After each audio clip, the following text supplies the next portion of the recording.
ঢাকা বিশ্ববিদ্যালয় কেন্দ্রীয় খেলার মাঠে খেলতে আসা কিশোরদের কানে ধরিয়ে উঠবোস করানোর পর ব্যাপক সমালোচনায় পড়েছেন সর্বমিত্র চাকমা।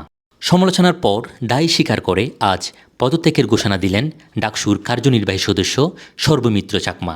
ঢাকা বিশ্ববিদ্যালয়ের কেন্দ্রীয় খেলার মাঠে খেলতে আসা কিশোর ও তরুণদের প্রকাশ্যে খানদরীয় উঠবোস করানোর ঘটনায় উদ্বেগ, ক্ষোভ ও নিন্দা জানিয়েছে মানবাধিকার সংস্কৃতি ফাউন্ডেশন MSF।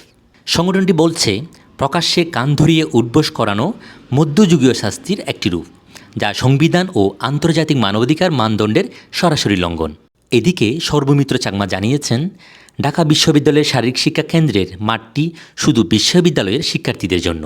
দীর্ঘদিন ধরে বহিরাগতদের অবাধ অনুপ্রবেশ একটি গুরুতর নিরাপত্তা সংকটের রূপ নিয়েছে। বহিরাগত ব্যক্তিদের দ্বারা প্রায় নারী শিক্ষার্থীদের হেনস্থার ঘটনা ঘটে, মোবাইল ফোন, মানিব্যাগ ও সাইকেল চুরির মতো ন্যাক্কারজনক ঘটনা ঘটে। এইসব ঘটনা শুধু শিক্ষার্থীদের ব্যক্তিগত নিরাপত্তাকেই হুমকির মুখে ফেলছে না, বরং একটি শিক্ষা প্রতিষ্ঠানের মর্যাদা ও নিরাপদ ও পরিবেশকে প্রশ্নবিদ্ধ করছে। নিজের পদক্ষেপের যৌক্তিকতা তুলে ধরতে গিয়ে সর্বমিত্র বলেন, এই প্রশাসনিক ব্যর্থতা ও নিরাপত্তাহীনতার মধ্যে পরিস্থিতি সামাল দিতে আমি বহিরাগতদের প্রবেশ ঠেকানোর উদ্দেশ্যে তাদের কান ধরে উঠবোস করাতে বাধ্য হই। এটি কোনোভাবে আমার প্রত্যাশিত বা কাম্য আচরণ ছিল না।